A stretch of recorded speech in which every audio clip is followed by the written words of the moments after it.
Assalamualaikum warahmatullahi wabarakatuh. Saya Yunani dari kelas 11 APL 2 akan membacakan literasi buku Cerdas Sejak Dini pengarang Hijrawati dan kawan-kawan. Buku Cerdas Sejak Dini, apa yang perlu kita persiapkan untuk masa depan yang lebih cerah? Berbenah diri sejak dini adalah hal yang sangat baik untuk menentukan tujuan hidup kita. Banyak orang yang beranggapan bahwa masa depan adalah masa yang tidak bisa kita prediksi sejak awal, tapi itu hal yang mustahil. Apakah kita menantinya sukses atau tidaknya tergantung diri kita sendiri. Padahal melakukan perencanaan sejak dini merupakan langkah awal menuju kesuksesan. Kesuksesan seseorang dilatar belakangi oleh kemampuan mengatur atau manajemen waktu finansial dengan baik. Di sini saya akan membacakan manajemen finansial atau keuangan. Bagaimana sih kita mengatur keuangan kita remaja, kita sejak dini sudah mengatur, sudah memegang uang, dan gimana kita caranya untuk mengatur uang itu sebaik mungkin, mulai dari cara mendapatkan hingga menggunakan sebaik mungkin sehingga antara pemasukan dan pengeluaran itu berjalan dengan maksimal, berjalan dengan seimbang.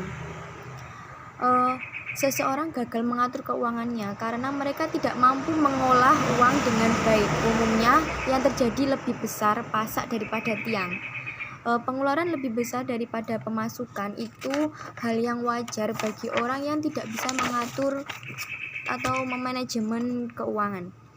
Banyak menggunakan uang untuk kebutuhan yang tidak mendasar sehingga seseorang harus meminjam uang kepada orang lain untuk menutupi kekurangan finansialnya atau untuk menutupi hutangnya. Hal ini bisa disebut dengan tutup lubang gali lubang ya.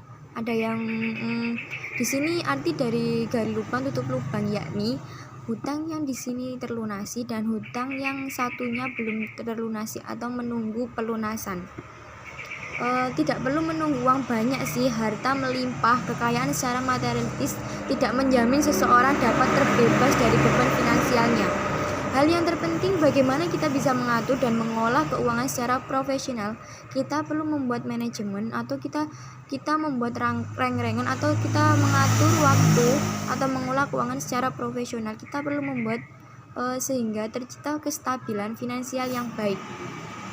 Finansial sebagai istilah dengan bidang ekonomi yang diartikan sebagai keuangan.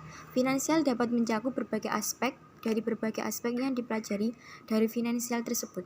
Finansial berkaitan dengan segala hal yang meliputi perputaran dan pengelolaan uang. Jadi kita harus mempersiapkan sejak dini untuk sebaik-baiknya mengatur keuangan.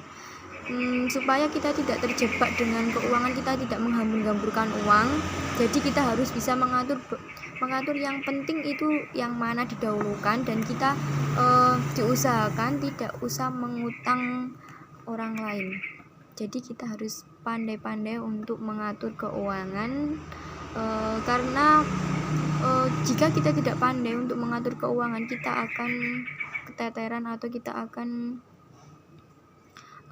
akan membuat pikiran kita sendiri karena ada ditagih utang di sana ya, seperti gitu. Jadinya kita harus pandai-pandai ya untuk mengatur keuangan, memanajemen waktu sejak dini. Meskipun kita masih pelajar, belum bekerja, belum mendapatkan uang sendiri, itu jangan diremehkan, karena kita juga sehari-hari juga mendapatkan uang dari orang tua, itu kita bisa tabung ya. Makanya kita kita harus pandai-pandai mengatur keuangannya sendiri. Jadi begitulah kesimpulan dari saya. Wassalamualaikum warahmatullahi wabarakatuh.